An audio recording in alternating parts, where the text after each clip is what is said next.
The Keystone Cops debacle in Pennsylvania, when Donald Trump himself, a notorious killer, was almost killed by a 20-year-old boy with no social media history who somehow managed to get on a roof overlooking Donald Trump's podium whilst the Secret Service looked on. Believe it if you like, I think the band played. Well, it has all but guaranteed Trump victory in November. So the orange cowboy, think J.R. Ewing for older viewers, yes, him from Dallas, has now picked the king of the hillbillies, J.D. Vance, as his vice presidential running mate. At least Vance doesn't want World War III with Russia. But with China, he's not so sure. But with Iran, he's absolutely certain. If you're going to punch Iran, he said, you have to punch it hard. None of these short bombing runs. You need to punch it really hard. Good luck with that, Mr. Vance. None of this will make any difference to the wholesale slaughter of upwards of 186,000 people killed, with hundreds of thousands mutilated and maimed, with no hospital to treat them in the Gaza Strip. Because the American presidential election is Genocide Joe versus Zion Dawn. And J.D. Vance is a fully paid up, he's fully paid up by the American Israel lobby. So, one way or another, I'm afraid the Palestinian people are going to keep on bleeding. The European Union, now paralyzed with the thought that the imbecile who was leading them, Joe Biden, will soon be replaced by an even bigger imbecile in the form of Donald Trump, is completely paralyzed, powerless, can and will do nothing, as the rulers of the European countries wait for the judgment of their citizens in due course. Might take a little while, but in due course, the public in Europe will ask their leaders, how come you took us over the cliff for these maniacs in Washington, D.C.? The Palestinian resistance continues. Their allies in the arc of resistance, stretching from Iran and ending on the Lebanese border, will continue to show every support that they can to the Palestinian people in their moment of Calvary. And the brave Yemeni people, the so-called Houthis. In fact, the Yemeni nation is continuing to pay a heavy price for their contribution to the defense of Palestine. Joe Biden said on television that the Arab countries in the Persian Gulf are never off the phone to him, offering more and more to Israel if he will only at least pretend to show them a bit of courtesy, a bit of human decency. According to Biden, the Saudi government has openly stated to him that they will go for full recognition of the apartheid state that they call Israel, if only the United States will guarantee them security. Not the people of Saudi Arabia, of course, but the ruling circles there. All is unmasked, is what I'm saying. True colors are now all out in the open. At least we have the benefit of knowing who is the enemy and who is the enemy within. So we're asking tonight, it's, I suppose, a question that we already know the answer to. Will Israel and its backers ever listen to the voices of those demanding a ceasefire, a withdrawal, and progress towards a free Palestine? You probably know the answer to that, but let's hear from a considerable expert indeed. This is Have It Out with Galloway. You came to the right place.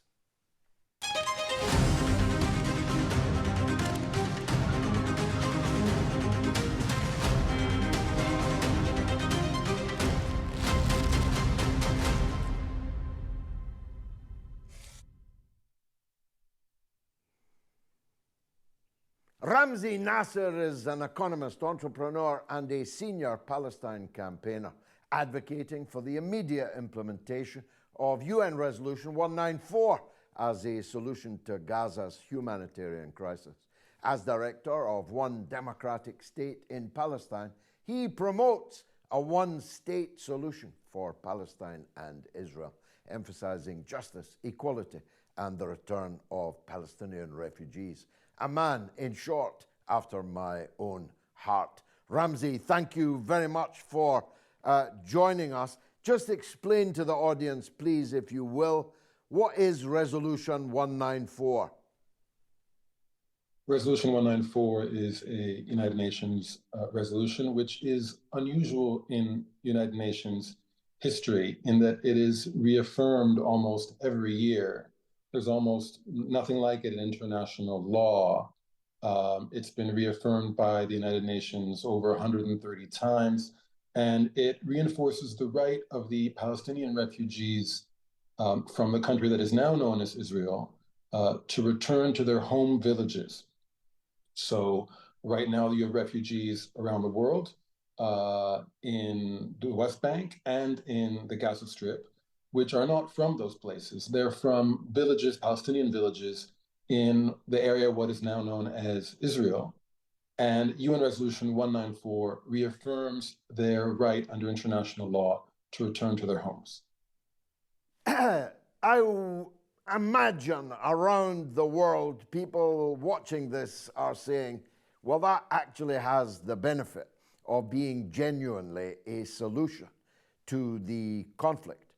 But I equally hear them saying, Israel doesn't even pretend anymore to accept the two-state solution that they signed up to in Oslo. And the people who pay for Israel, arm Israel, and provide it with the diplomatic cover in the UN and across all the international fora, ain't showing any signs of forcing them even to accept the extremely limited non-solution of Oslo. What would you say to them? There is no other solution on the table right now. So right now we're facing a genocide in Gaza. It's going on almost 10 months now. And I'm working with a team of Palestinian and Israeli activists, and our priority is to save lives. Now, there's an obvious program of the only way to do that, and that's a function of the facts that we are all observing and have been observing since October. The first is that there must be a ceasefire immediately, and that is obtainable today with international pressure. It can be done. Where there's a will, there's a way, and pressure needs to be brought to bear to make that happen. But a ceasefire is not enough. We've been saying that for a number of months, calling for a ceasefire. But a ceasefire is the conditions that we have right now in Gaza are a death trap. So even if the bombings stopped tomorrow, the genocide would continue. The conditions of life were deliberately weakened before October. You know, in 2006, Ehud Olmert had an advisor named Dov Weiglass, who famously said that the Israeli policy was to put the Palestinians on a diet to bring them to the brink of starvation.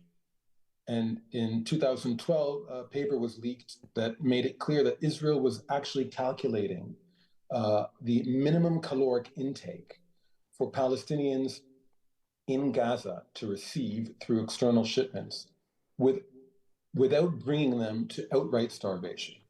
So now, since October 7th, the excuse has been in place to systematically destroy the Gaza Strip. And we're not just talking hospitals and civil infrastructure and universities.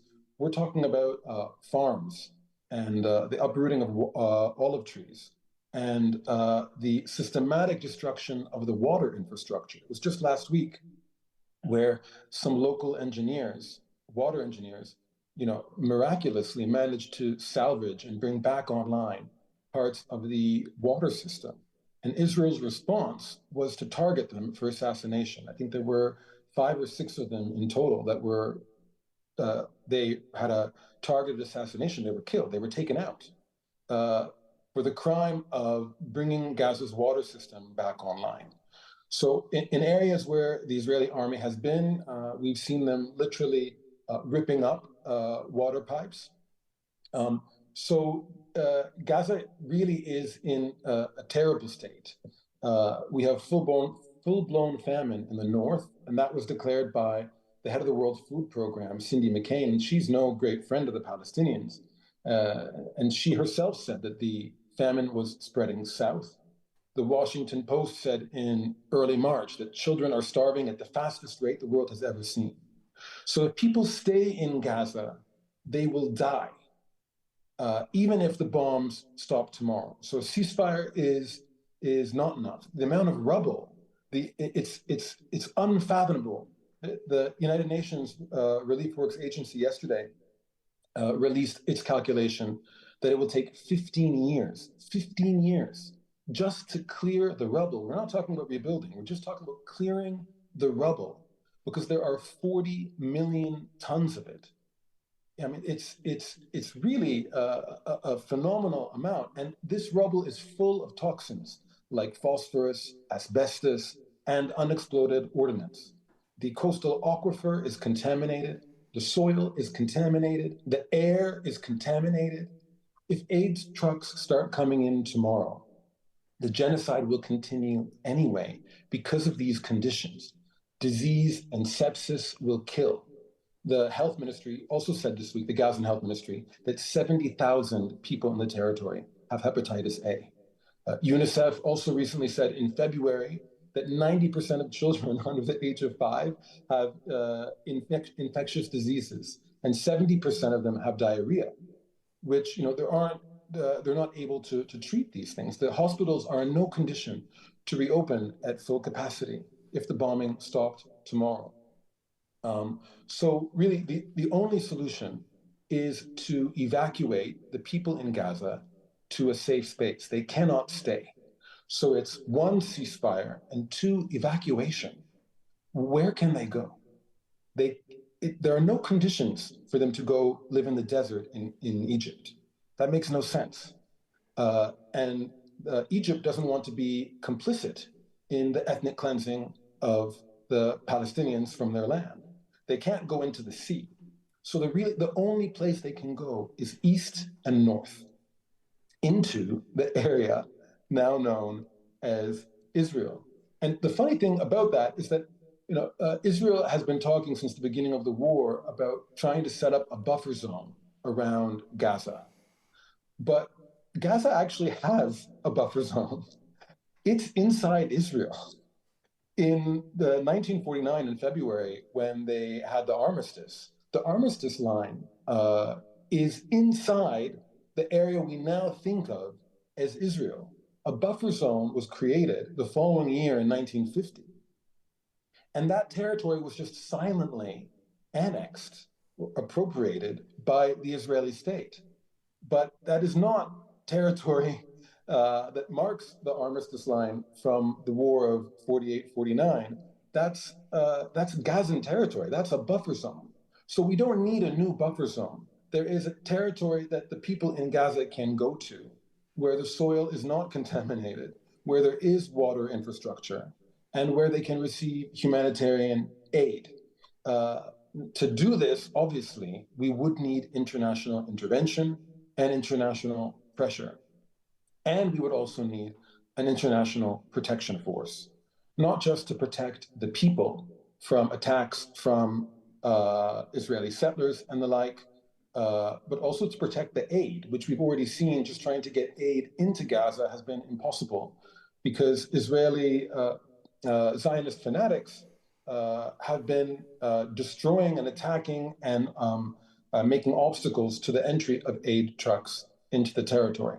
So presumably the same would take place if the refugee population in Gaza were evacuated to a safe place with civilian infrastructure inside, for example, the buffer zone. So we would definitely need an international Protection Force, and we need it now. This is extremely important. The death toll in Gaza has been terribly underestimated, and it's not gotten sufficient international attention. The figures that we have, the official death toll, they've been more or less frozen for months.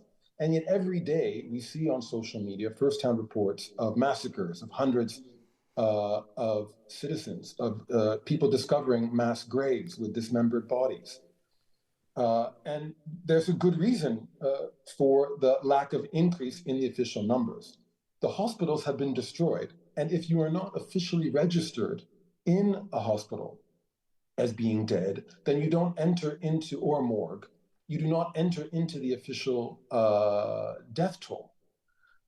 So we've seen some other estimates from very credible sources. In December, Professor Debbie Sridhar, she's the chair of global public health at the University of Edinburgh, and she calculated that with no change from the status of Gaza as of last December, we would be looking at 500,000 dead this year. And things have changed. They've gotten much, much worse. So we also had Ralph Nader calculate around 200,000 dead. That was also in February. Susan Abu-Hawa recently estimated between 200 and over 500,000 dead to date. And a few days later, The Lancet published a letter from three top experts, which very conservatively estimated 186,000 dead to date, not 30-something thousand, 186,000. And that's a conservative estimate using higher inputs on the more reasonable end of their calculations. It could easily go up to 600,000. So we're talking of a massive amount of death already out of a population of 2.3 million. So we really must act urgently to save the remainder of the population from extermination. There was talk last autumn, there were leaked reports from Israeli cabinet advisory of a plan to send the Palestinians in Gaza into exile to various countries, to the Congo, to Canada. Some negotiations leaked. They were quite public about Congo. We know that the United States last autumn offered $20 billion in loan forgiveness to Egypt if it would take the Gazan population into its territory. So we know that there was an agenda for some time to try to ethnically cleanse the population by offloading them onto other countries. For whatever reason, and we can speculate on those reasons, that effort seems to not have gone anywhere. And now we are in with these new calculations coming through of where the death count actually is. And with the conditions, we're heading into summer. It's hot, it's terribly hot. Disease is rampant, and people don't have access to clean water. I mean, between now and autumn, that death count the real death count is going to go up much, much higher if we do not intervene immediately. So moving the population, evacuating the Gazan population to an area that is safe, i.e. over the border into perhaps, for example, the buffer zone, would get them into safety. And an international protection force protecting not only them, but humanitarian aid to help them is urgently needed to save lives, to save this population from a literal extermination, which is currently underway. Ramzi, that is a radical set of proposals, and I congratulate you for your original thinking.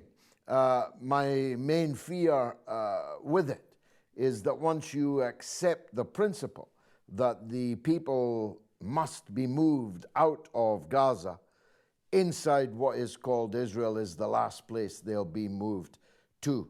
But nonetheless, I think it's been a valuable set of proposals that you have advanced, and I look forward to the public's reaction to them. Ramzi Nasir, thanks for joining us on Have It Out with Galloway. Let's go to the studio audience. This is a unique feature of Have It Out with Galloway. There are the fine folks there on the wall that have been picked, and you can be picked too. Just write to us at our website. The address is coming up at the end of the show, and you too could end up on the show. Tim Williams he's in Glastonbury in Somerset in England.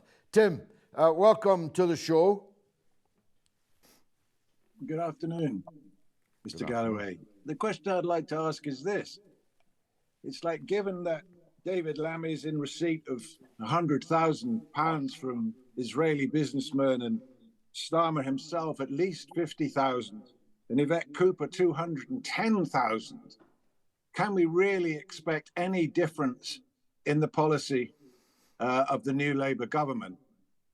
Or is Absolutely it just going to be none, the same? and we really actually can watch right now, this day we can watch David Lammy, the Idi Amin of British politics, shaking the blood-stained hand of the mass murderer Benjamin Netanyahu.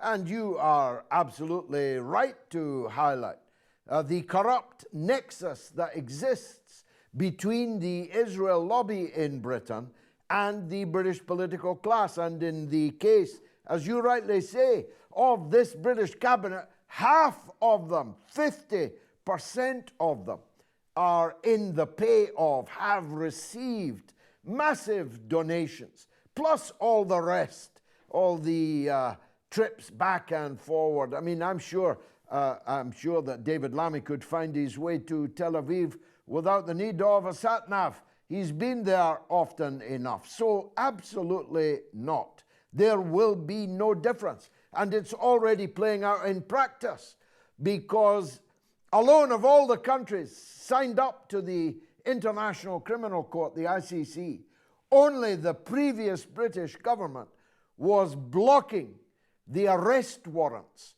for Netanyahu and Gallant requested by the chief prosecutor of the ICC, an Englishman to boot, Mr. Khan KC. Well, guess what? We now have a new government in Britain, and they are blocking the arrest warrants just the same. Tim, thanks for getting us off to a flying start. Let's hear from Nayak Gorbani. Nayak, welcome. So, hi, first of all, hi to all. Actually, my question is, do you support Iranian people, and what do you think about the Khamenei and Qasem Soleimani, which is they are, killing the Iranian people, and as your actually background, you supporting the people of Gaza, which are totally different with the Iranian people.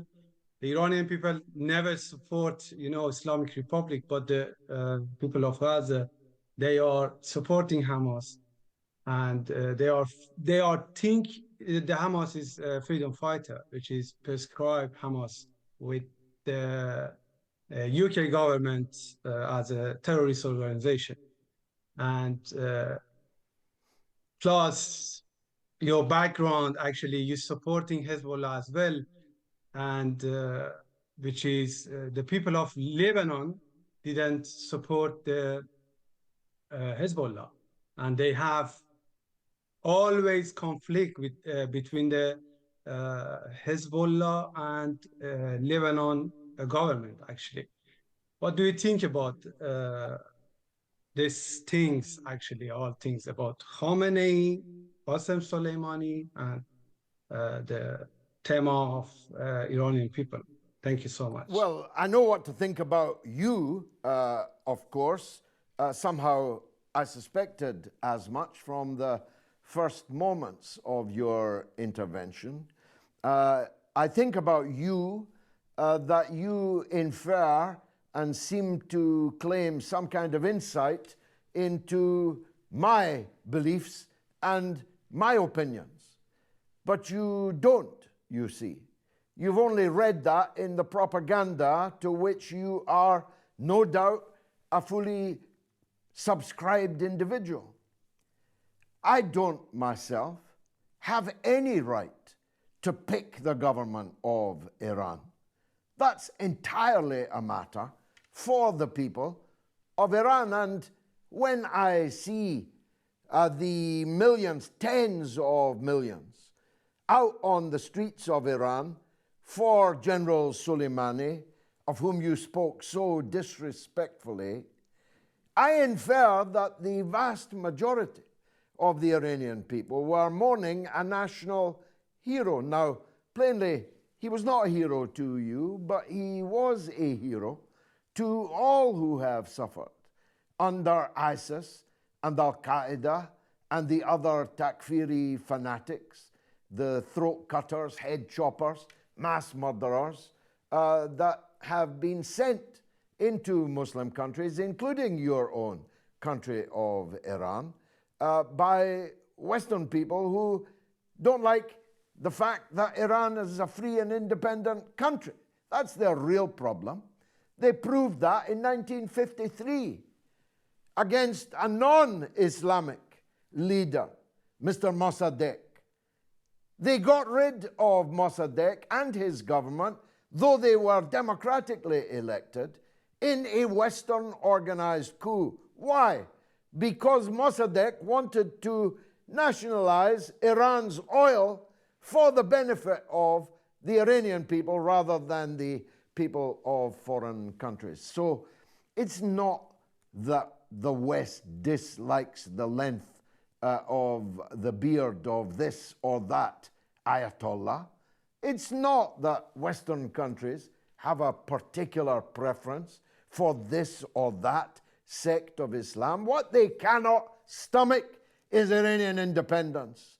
They cannot stomach that Iran no longer obeys orders. Orders from Western countries and their stooges like you. R.B. Ham is up next from Canada, Saskatoon. Wow. Mr. Ham, welcome to the show. Thank you, George. Big fan. I just wanted to let you know that we're grateful that you allow this forum. It's wonderful of you to hear the voice of the people. Yes, my name is R.B. Ham. I'm host of the podcast on Rumble, Beyond the Pale. And for a long time now, I've been witnessing this neoliberal debacle that's been in power of all our Western countries for 2 decades now, and have long been expecting what's happening now, the right-wing populist backlash that was sure to follow. My question is, do you think there's any chance that us, of the common sense anti-woke left, can mount our own populist challenge and temper the proclivities of the populist right to maybe go overboard? Well, I do, and I'm grateful to you for putting it as succinctly as that. I wish I'd said that, and I probably will. That's the need of the hour. The need of the hour is to find the vocabulary, the iconography, to find the body of ideas that can move our populations, yours in Canada, mine in Britain, in a positive direction, to challenge the oligarchs and the corporate domination of our society and its globalist vision of erasing the national state, erasing the family unit, erasing anything which stands in the way of the rule of the oligarchs, whether that means scrapping our right to use currency, to replace cash with digital currency, to police every move that we make, sustaining and trapping us in 15-minute cities with ULEZ and with congestion charges, all to control us better as almost rabbits in a hutch, simply to be milked by corporate interests. And when I watched the Republican convention last night, I saw the power of populist ideas. Of course, I saw the leader of the Teamsters, the truck drivers union in the US, make a remarkable speech, a remarkable appearance at the Republican Party. I heard speaker after speaker attacking the globalists, the World Economic Forum, Davos, I saw speaker after speaker deploring the great conspiracy that exists against human life as we once knew it and wish to know it again. But inside I had the absolute understanding that the politicians behind which these supporters of populist demands were lining up were not going to change a damn thing. The right-wing populists, like Meloni, like Le Pen, and yes, like Trump, will not drain the swamp. As a matter of fact, they look for the worst reptiles to pluck from that swamp and place around them in their top positions in their cabinet and so on. So the mass of the people, whether they identify as right or left, are up for a fight on these questions that are crudely called populism. But the leaders they're currently following, like the ones I mentioned, will only let them down. And so what's necessary is for people like you and me to become sufficiently credible that we can offer a different form of populism, and one which, moreover, will actually do what it says on the tin. Friend of the show is Charlie Sansom. He's a political commentator from Essex in England. Charlie, welcome back. What would you like to say? Hello, good afternoon. Hi. George, with Donald Trump's assassination attempt failing and the appointment of J.D. Vance as his running mate for president, do you see tensions rising in the United States? And do you think that will set the tone for American diplomacy overseas post-November? Well, as I said in my introduction, Charlie, the appointment of Vance, together with Trump, almost certainly means the end for Zelensky. If I were Zelensky, I'd be looking at the flight schedules now, because come November, and certainly come January, it's the end for the Zelensky regime in Kiev. Unfortunately, Vance, at least, and probably Trump too, don't want war with Russia, but they'd quite like one with China. And if not China, they definitely like one with Iran. So it's not the end of international tension. It's merely, I think, the closing down of one potential front for World War III. And of course, we've got to be grateful even for small mercies, but that's not much of a mercy for the Middle East. Zion Dawn and J.D. Vance are practically fellow travelers with Netanyahu and his gang. They are certainly fellow travelers with those like Lord George Robertson. Remember him, Charles? The former Blair defense minister has now been given the job by the new Labour government. 25 years later, they still can't find anybody new to do these things. They've plucked from the House of Lords Lord George Robertson, who just described China as a deadly threat to the United Kingdom. How? How is China a deadly threat to the United Kingdom? The United Kingdom is a flea on the backside of an elephant, so far as China is concerned. Yet George believes that China is a deadly threat to our way of life. Maybe they think that the Chinese are coming for our fish and chips. So no, I don't see it as a diminution or an end to the strategy of tension that the empire has been following for these last years, decades in fact. But it will mean a change of emphasis, and we'll have to see how that plays out. Another friend of the show, Fra Hughes, author and journalist and fellow traveller of mine on the long miles to Gaza many a time. Fra, welcome back. Hello, Mr. Galloway. Thank you very much. I wanted to actually address maybe what I would consider to be the elephant in the room sometimes, which is Israeli society. What you have is a society that's overwhelmingly in favour of the continuing genocide in Gaza. It is the sons and daughters of Israeli society that are committing these war crimes in Gaza and in the West Bank. So I have two separate questions. The first one is, how are we ever going to find peace in the region and within Israel and the Palestinian conflict when so many people in Israel are moving further and further to the right, and they actually prefer Smotrich to be the new leader in the Knesset? And as a side to that, about Donald Trump, do you think it's possible that he will put a timeline on Netanyahu and the war cabinet to end their genocide in Gaza when he talks about finishing the job? And if not, are we looking at an indefinite, ongoing occupation of Gaza, similar to the West Bank, going forward? Thank you.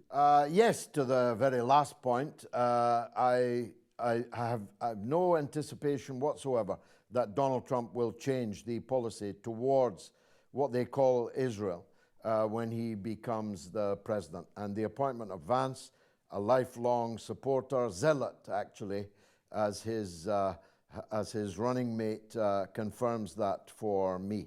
On your first point, there's really not much we can do about Israeli society. They are what they are. They are racist, European, overwhelmingly, apartheid supporting a colonial occupation of Arab land. And as long as they remain there, it's likely that their political views will stay the same there.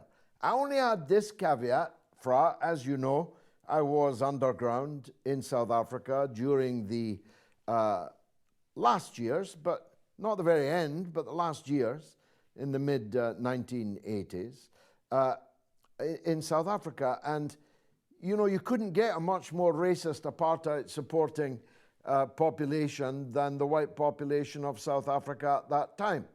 It's not that they changed their minds. They certainly didn't change their hearts, many of them. But the situation was changed underneath their feet. The situation was changed over their heads. The situation was changed by the hammer of the struggle of the African National Congress, hitting them upon an anvil of worldwide international solidarity with the African people. And until that happens, the Israeli population will remain in the ideological position that they are in now. So only a liar could pretend that things are soon going to get better for the Palestinian people. They almost certainly are not. But as I said on another occasion elsewhere, as long as two Palestinians are left alive, male and female, there will be a Palestinian resistance. They will never give up. They will never, in Arafat's words, ever agree to go into the museum. So we aren't ever going to see the back of this issue. We aren't going to see the back of this conflict. It's our job to be the anvil. And it's the job of the Palestinians and the others in their region who stand with them to be the hammer. And until the balance of force and determination to use that force changes in the region, Israel will remain able, by and large, to kill Palestinians at will. Although the last 10 months have proved there's a greater and greater cost to doing so. Cost to their own soldiers to doing so, cost to their own economy in doing so. Tourism has completely vanished in what they call Israel. Only a madman would go on his holidays to Israel now, and their tourism industry was a very significant earner, but it's dead. The port of Eilat has closed down, it's bankrupt. So the toll on their own soldiers, the toll on their economy, and the toll on their reputation in the rest of the world has all mounted to a very high cost. Thanks as always, Fra. Let's go to Charles Kelly, K-E-L-L-Y, financial podcaster in London. Charles, welcome. Thank you, George. Thank you. Actually, the question I was going to be asked has already been asked earlier, and I think we've covered that. But I wanted to ask another question, which was brought up by your priest friend a week or so ago, about this growing rise of evil within society, and what you thought we could do about it. But I mean, there are paedophile rings everywhere. Thousands of children die or are snatched from the streets all over the world, mainly in probably developing world countries. But it's a terrible thing, and it goes right to the top of society. Paedophile rings in Belgium, in the UK, and America apparently is the biggest importer of illegal children.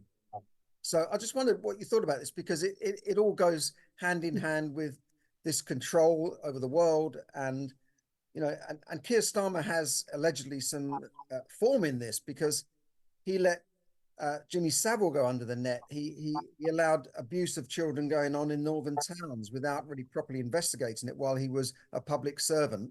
And he keeps boasting about that time, but he never talks about the things he let go under the carpet. I just wonder what your thoughts on that are. Absolutely correct, as well as Julian Assange, whom he conspired to be extradited on what turned out to be false charges of sexual malfeasance and criminality to Sweden. But it was all a plot so that he could then be further extradited back to the United States for trial on espionage charges. But you're right in everything you said there.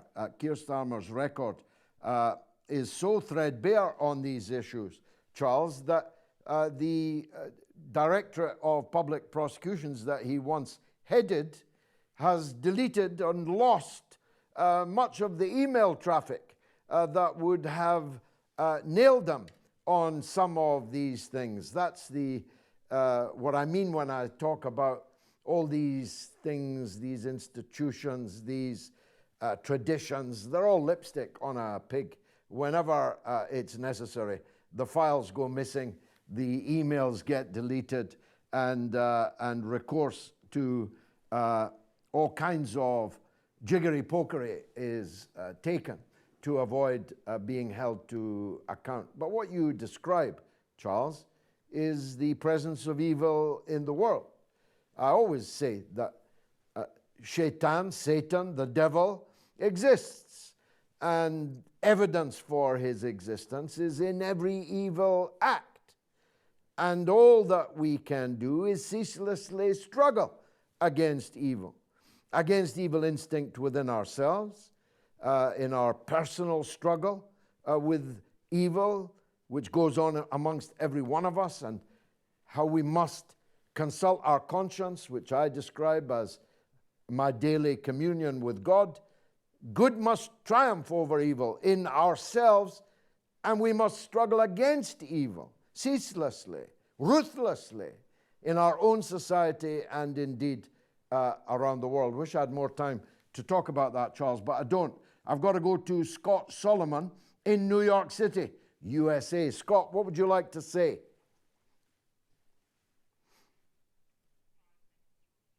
George, thank you. What I would like to say is that distinguish yourself from other online geopolitical by left-wing tropes is in the same sense that there are right-wing tropes. Sure. And one of the left-wing tropes is this idea of, quote unquote, the voice of the voiceless. So there are all these left-wing poseurs who claim to be the voice of the voiceless. But what distinguishes you from these others is that you actually give the quote-unquote voiceless a voice. And I think this is something very special and very genius about your approach to politics.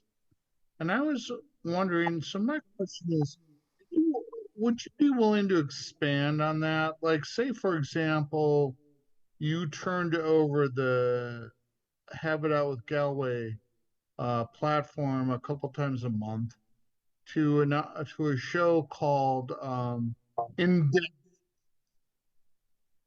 So In Depth with Galloway, be one of your regular people who show up, ask you questions about your ideas. Because I think that's what's missing, because you are so exceptional. It's missing that there's no venue that really fleshes out how you really look at the world. I mean, you get these like one-off questions. Well, look, I'm running out of time, Scott, but I thank you, first of all, for your kind words and your suggestion, and it's a good one, I think. We can skate over a significant number of callers, or we could have a more, now and again, a more in-depth conversation, Q&A, on one or two occasions, once a month or whatever. The main reason that I give a voice to the voiceless is that no matter how venal, and there's plenty of the venal out there, there's plenty of the venal right in questions here to me. Unfortunately, they're not going to make it onto the screen today because I was looking forward to having a good go at them. No matter how venal, I have nothing to fear from any questioner. First of all, I don't want anything. There's nothing that you could give me that I want. Neither can you take away from me anything that matters to me. So I am James Baldwin's man with nothing to lose. So I am entirely fearless about facing anyone on any question. And that gives me a position of considerable strength, I'd say. I'm also confident in my knowledge about the things I know about. I often make this point. There are many things that I know literally nothing about. If you ask me a question about quantum physics or pensions policy or many other things, I know nothing at all about these things and would have to defer to those who do. But on the things I know about, I really, really know about. I should do after all these decades of talking about them and of grappling with them. So a confidence in one's own ability to express oneself about the issues that many people care about and about which I know a lot about is one of the reasons why I am happy to give a voice to the voiceless. I do it on the Mother of All talk shows. I do it on Have It Out with Galloway, and it's very important that the widest audience possible participates. So please, write to us, www.haveitoutwithgalloway.com, and then you can be one of the previously voiceless given a voice on the wall on this show. It's been marvelous for me. I hope it was for you, and if it was, come back next week at the same time, same place. Have a good evening.